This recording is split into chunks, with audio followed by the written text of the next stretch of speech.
The story begins with someone descending what seems to be a cliff or cave, which appears to be Wayne property. He comments on how the place is completely destroyed, with many gadgets scattered around, and is surprised that there's anything left to steal. A voice responds, saying that almost all the technology used by Batman was created by him, and there's very little left in the cave that he doesn't already know about. At this point, we still don't know who is speaking. They seem to be searching for a special suit. He mentions that it was created by Bruce Wayne himself, and is the most powerful suit ever made. However, it was so dangerous that Bruce never actually used it. He says he needs to know what it's capable of and reveals the young man's name, Terry. They find something, and he comments that the suit doesn't have a cape. They are spotted by the police, and an officer orders someone to call Commander Grayson, excluding Gordon. Terry contemplates wearing the suit, afraid it might be too dangerous, but is convinced to put it on. As the police arrive, we see a familiar design. A suit resembling Batman's, but without a cape, featuring red details and a simpler, yet highly technological appearance. Someone continues to question what makes this suit so special. The officers threaten to open fire, but the situation escalates into a fight. When Terry grabs one officer's arm, claws emerge from the suit, tearing through his skin. The suit is made of carbon fibers, making it highly flexible, and it's equipped with super strength and speed. Terry wonders what the suit's extensions do, and when he activates them, large red wings unfold. We hear, "Oh my God, Wayne, you're a genius." The suit not only has wings, but also jet thrusters on its feet, allowing it to actually fly. Terry hesitates, as he's afraid of heights. Someone reassures him not to be afraid, adding, "With this suit, we don't have to fear anything anymore." It's then revealed that the person speaking is not Alfred, but Derek Powers. Elsewhere, specifically in a penitentiary, we learn that this is the second rebellion this month. A guard mentions that the rebellion is caused by the Sons of Azrael again, claiming to belong to a noble lineage, insisting that the land is rightfully theirs, and declaring that the true savior of Gotham is not Batman but Azrael. They're holding a hostage, Captain Todd, Jason Todd in this case. The guards, visibly nervous, comment that they lack reinforcements due to resource cuts. Suddenly, someone appears and demands their weapons. Bruce Wayne, who is also a prisoner. He steps in to confront the Sons of Azrael, using the guards' weapons, demanding Jason's release. They engage in a fight, and Batman gains the upper hand against most of them. The leader of the Sons of Azrael calls him a false son of Gotham and questions why they should spare Todd. Bruce reveals that he once saved Jean-Paul Valley's life and insists he's owed a debt, asking for Jason's release. A henchman in the background accuses Batman of taking Azrael's life. Bruce doesn't deny it, but explains that he brought him back using a blood transfusion, and now Azrael's blood runs in his veins. A Native American member of the Sons acknowledges the debt, saying that Azrael respected Bruce greatly. Despite being an enemy, he was a great warrior like his father, Azrael, and a man of honor. They release Jason, settling the debt, and reveal that they know Jason is Batman's son and that Bruce Wayne is Batman. Jason denies being Bruce's son.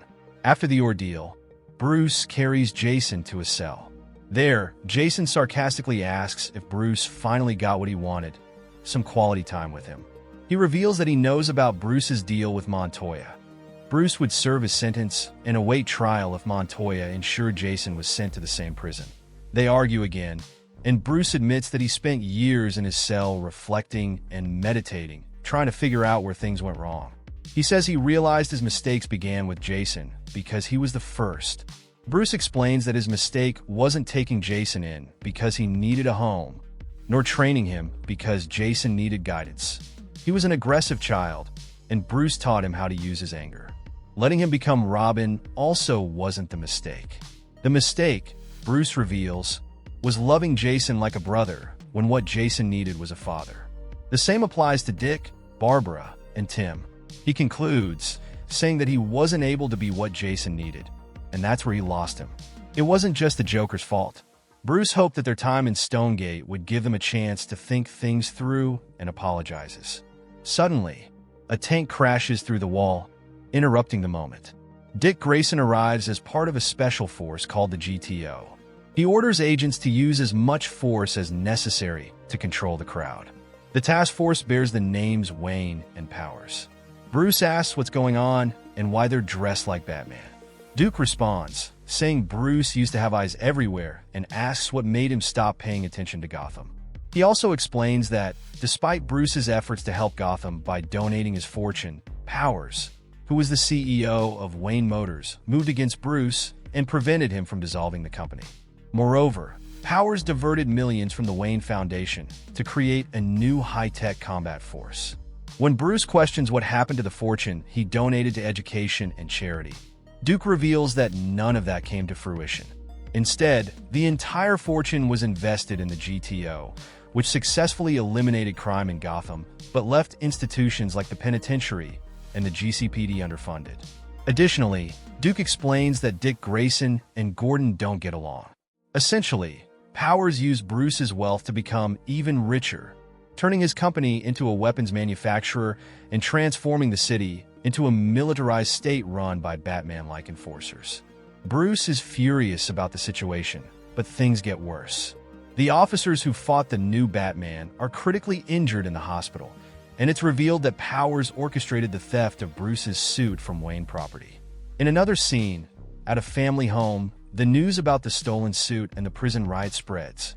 A young boy asks if his Uncle Bruce knows about the situation, but his mother scolds him, saying they don't talk about Uncle Bruce anymore. This woman is Harley Quinn, and the boy is her son. Her daughter enters, bearing a striking resemblance to the Joker. Her behavior also mirrors his, and she wears a shirt claiming it belonged to either the Joker or her father. Harley corrects her, saying the shirt was the Joker's, not her father's. Harley slaps her rebellious daughter, who reveals she knows the truth about her mother and father, leaving Harley worried. Her son mentions that Jackie has been bullied at school, being called Little Joker Girl.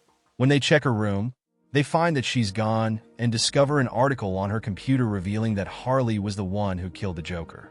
Bruce Wayne decides to escape prison. Jason Todd stops him, reminding him that he's only a few months away from a parole hearing and would lose his chance for release if he fled now. Jason also says that it wasn't Bruce who failed. It was Jason himself for getting caught by the Joker. Bruce responds, saying he failed too by giving up on Jason. Jason reveals that he had escaped.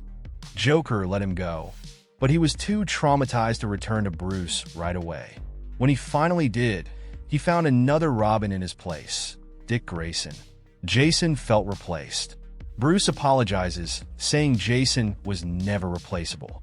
He admits that since Jason left, he has tried to fill the void he left behind. The two reconcile and share an emotional hug. Jason says Bruce will need help because Gotham has changed, and he's up against the two most powerful people in the city, Powers and Batman. Bruce continues his escape with a 10-minute head start before Jason sounds a prison alarm. Suddenly, he begins to hear a voice. It seems to be in his head. He says he recognizes the voice, which mentions poker cards. Shocked, Bruce realizes who it is and says it can't be because he's dead. The voice belongs to none other than the Joker. That was just the first volume. Everyone, intrigued about what's next? Then subscribe to the channel and turn on notifications to catch the next installments of this story. Leave a like and comment below with your thoughts on this chapter. See you in the next one.